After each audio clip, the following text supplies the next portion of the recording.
Sir మేము ఇక్కడ మా గిరిజన సార్ మేము ట్రైబ్లో అంటే మాది పోలవరం మండలంకి వచ్చేసి ఇట్లా వెల్లర్పల్లి మండలం సార్ మాది ముంపుకు గురి అవుతున్నాం.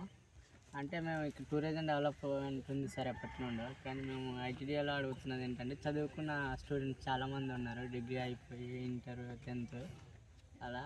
అంటే మేము బయట బోట్లలో వర్క్ చేస్తున్నాం సార్ టూరిజంలో. అదే అంటే మేము మా ఊర్లో 20 మెంబర్స్ అలా ఉంటాం చదువుకున్న వాళ్ళం.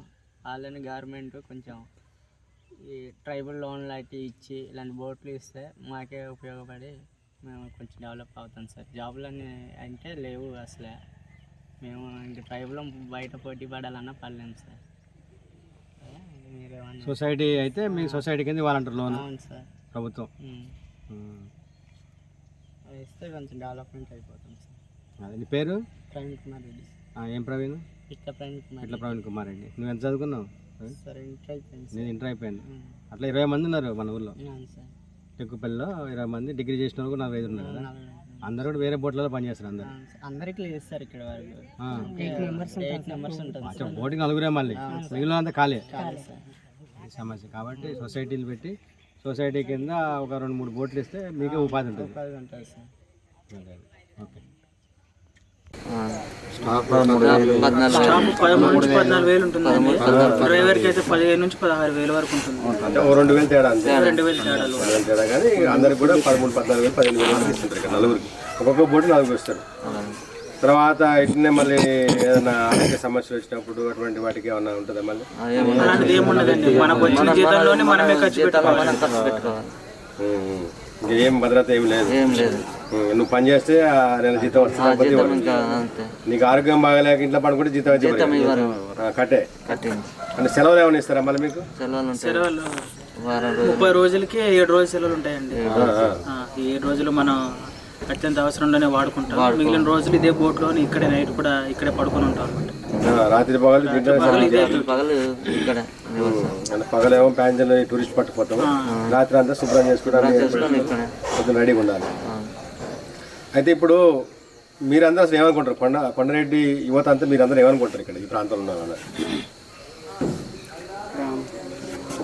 ఈ ప్రాంతంలో ఉన్న వారికి కూడా చాలామంది ఇప్పుడు కొంచెంమంది చదువుకొని చాలామంది ఆగిపోయి ఉన్నారు.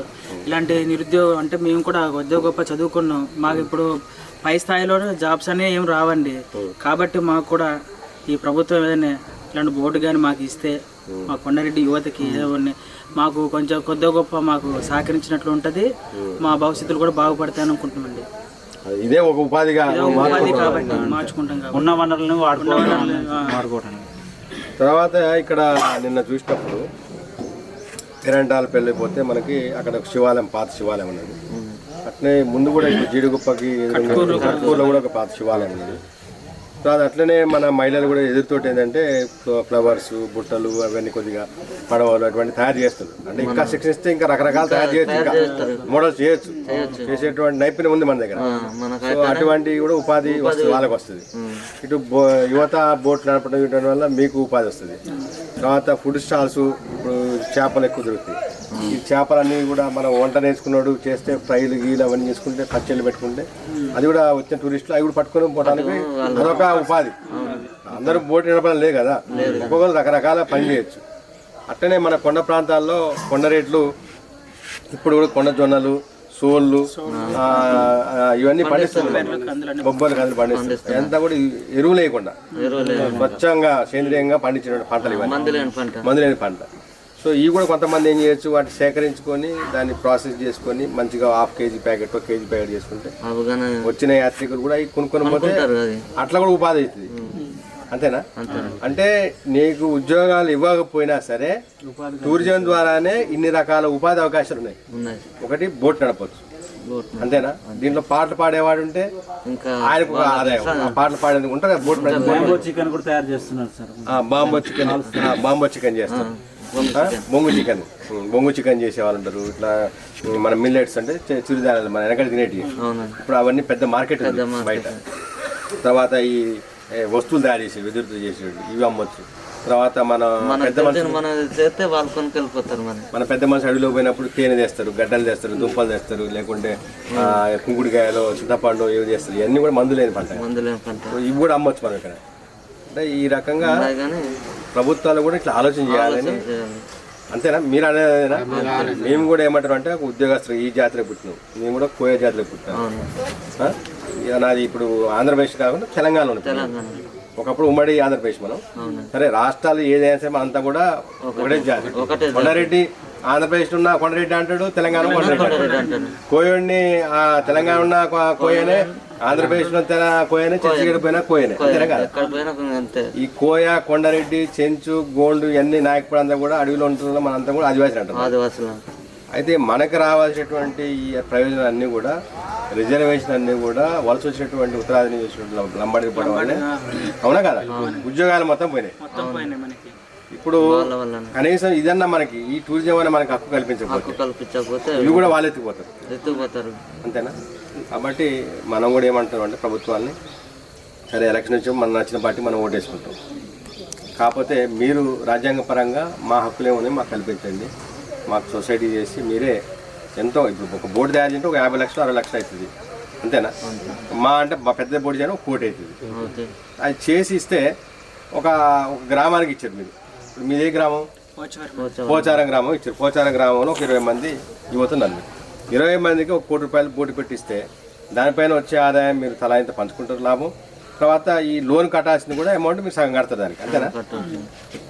అంతే కదా? దీని ద్వారా ఏమైనప్పుడు మీరే ఓనర్లు, మీరే అంతేనా, మీరే పని చేసుకుంటారు, మీరే ఓనర్లు, శుభ్రంగా ఇంకా చూసుకుంటారు. కాబట్టి మీరు కూడా చెప్పండి, మరి ప్రభుత్వాన్ని చెప్పండి మీకు కావాల్సింది డిమాండ్లు ఏమన్నా చెప్పండి. ఐటీడీఏ భద్రాచలం ఉన్నప్పుడు పంపించి బాగుండేది. వాళ్ళు ఇబ్బందులు ఉన్నారు, వాళ్ళ సమస్య తీర్చమనేది. ఒకవేళ కొండరెడ్లు ఇక్కడ నుంచి కష్టపడి అక్కడ పోతే కూడా వాళ్ళకి భోజనం పెట్టించి వాళ్ళ మాట ఏంటి సమస్యని ఈ సమస్య పరిష్కరించి పంపించులా చేసిందా?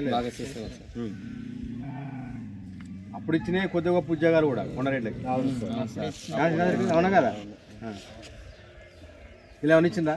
ఈ బోట్లు కూడా అప్పుడు వచ్చినాయి ఇవి కొద్దిగా, ఏమంటావు? అవునా కదా? అవును సార్, అది అప్పుడు వచ్చినాయి. భద్రాద్రి అని ఇంకోటి భద్రగిరి,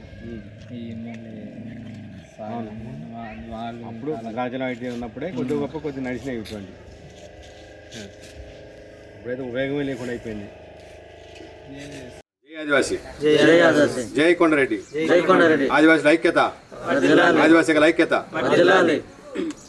ఈరోజు మనము గోదావరి పరివాహక ప్రాంతం ఇవన్నీ, ఈ పోచారం దగ్గర ఉన్నటువంటి బోటింగ్ పాయింట్, ఇది గోదావరి మీద అత్యంత ప్రాముఖ్యత కలిగినటువంటి టూరిజం పాయింట్. ఇది వాస్తవానికి ఇది 5వ షెడ్యూల్లో ఉన్నటువంటి ప్రాంతము. ఇక్కడ ఎటువంటి చేయాలన్నా కూడా ఆదివాసీలకి భాగస్వామ్యం చేసి ఆదివాసీ అభివృద్ధి చెందే విధంగా చేయాల్సినటువంటి ప్రాంతం కూడా ఇది. ఇక్కడ ప్రత్యేకించి టూరిజం వల్ల ఇక్కడ ముఖ్యంగా ఏంటంటే బోటింగ్ పాయింట్ ఇది. ఇప్పుడు ఇక్కడ చూసుకుంటే మనకి 20-25 బోట్లు ఇక్కడ ఉన్నాయి. దీంట్లో 20-25 బోట్లలో కూడా పనిచేసే వాళ్ళందరూ కూడా ఇక్కడ చెందినటువంటి కొండారెడ్డి యువకులే మొత్తం కూడా. ఎందుకంటే ఇక్కడ వేరే ఉపాధి అవకాశం అంటే ఉద్యోగాలు లేవు వాళ్ళకి, వ్యవసాయం చేసుకునే భూములు లేవు, సరైన భూములు లేవు. కాబట్టి వీళ్ళందరూ కూడా శిక్షణ పొంది ఈ బోట్లలోనే కార్మికులు పనిచేస్తున్నారు గత అనేక సంవత్సరాలుగా. అయితే గతంలో ఉమ్మడి రాష్ట్రం ఉన్నప్పుడు ఐటీడీఏ ద్వారా కొన్ని బోట్స్ సంఘాలకి ఒక 20-30 మంది ఒక టీమ్గా చేసి ఒక సొసైటీ కింద చేసి మరి ఇక్కడ బోట్స్ కూడా అప్పుడు ఇవ్వడం జరిగింది అప్పుడు ఉన్నటువంటి ప్రభుత్వం. అది మనం చూసుకొచ్చి పక్కన ఉన్నటువంటి భద్రాద్రి జలవిహార్ అనేటువంటి ఆ బోటు అప్పుడు చేయించిందే. ఇంకోటి రిపేర్లతో పక్కన పడేసి వాళ్ళు. ఇట్లా చూసుకుంటే మరి కొంతమంది వేరే సొంతంగా పెట్టుబడి పెట్టి చేయించుకున్నా కూడా కొన్ని బోట్స్ ఉన్నాయి. మొత్తంగా తిప్పి కొడితే 8 బోట్లు పూర్తిగా మనకి ఆదివాసీ చెందినవి ఉన్నాయి. ఇక్కడ సొసైటీ కావచ్చు, వ్యక్తిగతంగా తయారు చేస్తున్నారు. మిగిలిన మొత్తం కూడా దాదాపు ఒక 15-20 వరకు మాత్రం మొత్తం కూడా గిరినేతలకు సంబంధించినటువంటి బోట్లు ఇక్కడ పెద్ద ఎత్తున నడుస్తున్నాయి. అది ఇక్కడ సమస్య ఏంటంటే ఈ దీంట్లో పనిచేసేటువంటి కార్మికులకి చాలని జీతాలు ఇవ్వడం ఒక పక్కన, తర్వాత వీళ్ళు ఒకవేళ వీళ్ళందరూ కలిసి సొసైటీ కింద పెట్టుకొని మాకు బోటు ఇస్తే మీరు నడుపుకుంటామంటే కూడా అటువంటి ఎక్కడ కూడా ఏర్పాట్లు చేయట్లేదు ప్రభుత్వాలు కూడా. ఇప్పుడు ఉమ్మడి రాష్ట్రం ఉన్నప్పుడు అట్లా అయిపోయింది. తర్వాత ప్రత్యేకించి రాష్ట్రాలు ఏర్పడిన తర్వాత కూడా తెలంగాణ, ఆంధ్రప్రదేశ్, ఇప్పుడు ఆంధ్రప్రదేశ్ ఫలితం ఉంది ఇది. ఇక్కడ ఉన్నటువంటి ఐటీడీఏలు కూడా దీని దిశగా ఆలోచన చేయట్లేదు. ఇప్పటికైనా వీళ్ళు అడిగేది ఏంటంటే వీళ్ళకంటూ ఒక సొసైటీస్ ఫామ్ చేసి ఎక్కడెక్కడ ప్రతి ఒక్క గ్రామంలో ఒక సొసైటీ చేసి నేను టెకిల్పల్లి పోతే కూడా అక్కడ 20 మంది నిరుద్యోగ యువతున్నారు. డిగ్రీ చేసిన వాళ్ళు 40 డిగ్రీ చేసిన వాళ్ళు ఉన్నారు, ఉద్యోగాలు లేవు. అంటే ఒక సొసైటీ చేసి మాకు ఒక బోటు ఇప్పిస్తే మేము దానిపైన జీవనోపాధికి మేము బతాం అని చెప్పేసి టెకిల్పల్లి వాస్తవాలు అంటున్నాం. అట్లా ఇప్పుడు మనం ఈ పోచారం పాయింట్కి వచ్చి ఇక్కడ అంతా కూడా మన కొండారెడ్డి యువకులే. నీ పేరేం పేరైనా? నా పేరు కృష్ణారెడ్డి. కృష్ణారెడ్డి. నువ్వు ఇప్పుడు బోటు కెప్టెన్ చేస్తున్నావు. అంటే నీకు ఎట్లా ఉంటుంది ఇప్పుడు జీతము? నీకు ఎట్లా? మామూలుగా 15,000 అలా ఇస్తారు నెలకి. నెలకి 15,000 అంటే 30 రోజులకి లెక్కన ఒక 500 రూపాయలు. 500 రూపాయలు. అంటే ఇప్పుడు నీకంటూ ఇట్లా డ్రైవింగ్ చేయడం బాగుంటుందా, లేకపోతే ఓనర్గా మారటం? ఓనర్గా మారటం బాగుంటుంది. నీకున్న అనుభవంతో ఓనర్గా ఉంటే కొద్దిగా ఇంకెక్కువ సంపాదించుకోవచ్చు నీ ఆలోచన. ఓ 10 మందికి మీ ఊళ్ళో కూడా ఉపాధి ఇవ్వచ్చు. నీ పేరేనా? బాపూజీ రెడ్డి. బాపూజీ రెడ్డి. నువ్వేం చేస్తుంటావు? అంటే ఒక్కొక్క బోటుకి 2 ఉంటారా? ఒక డ్రైవర్ ఉంటే ఒక అసిస్టెంట్ ఉంటాడు. మొత్తం 4 సార్. ఒక డ్రైవర్ ఉంటాడు, 3 అసిస్టెంట్లు ఉంటారు. అంటే అసిస్టెంట్లు అంటే ఇక్కడ వర్క్ డ్రైవర్ కింద వర్క్ చేసేవాళ్ళు. అవన్నీ చూసుకోవాలి వెనక ముందు పోతే. ఐటీడీ ద్వారా మాకు ఎన్ని ప్రభుత్వాలు మారినా మాకు జీవనోపాధి ఏం లేదండి. అది కూడా తక్కువ స్థాయిలోనే మమ్మల్ని చూస్తున్నారు. చిన్న చూపు అంటే మాకు అంత ఇది లేదండి. కొంచెం మాకు ప్రభుత్వాన్ని వినిపిస్తున్నాను. మాకేమన్నా సొసైటీ ద్వారా మాకు ఉపాధి కల్పిస్తే మేము సద్వినియోగం చేసుకొని మాతో పాటు మాతో ఉన్న జాతి మొత్తం మేము డెవలప్మెంట్ చేసుకుంటామని వినిపిస్తుంది.